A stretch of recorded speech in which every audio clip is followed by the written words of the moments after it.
কত সৌভাগ্য আমাদের ইসলামের মতো একটা ধর্ম পেয়েছি।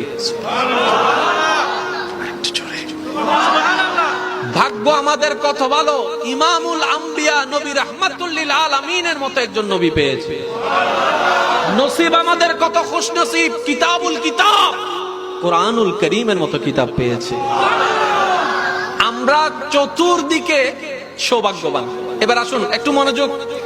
কিছুদিন আগে আমরা শুনেছি, দেখেছি মিডিয়ার মাধ্যমে, সুইডেনের মতো একটি জায়গায় অনুমতি সাপেক্ষে ইসলাম ধর্মের ধর্মীয় গ্রন্থ কোরআনকে পোড়ানো হয়েছে। এটা নিয়ে অনেক প্রতিবাদ হলো। রিসেন্টলি নিউজ আসলো, ওই সুইডেন সরকার ওই বিষয়কে সমাধান করার জন্য মুসলমানের পক্ষ থেকে একজন মুসলমানকে অনুমতি দিলেন।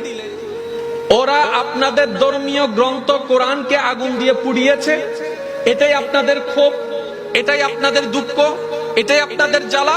ঠিক আছে, আমরা সুইডেন সরকার আপনাদেরকে একটু সুযোগ দিলাম, আপনাদের পক্ষ থেকে যে কোনো একজন মুসলমানকে আমরা অনুমতি দিলাম, ওই মুসলমান জনসম্মুখে এসে সবার সামনে, মিডিয়ার সামনে, পুলিশের সামনে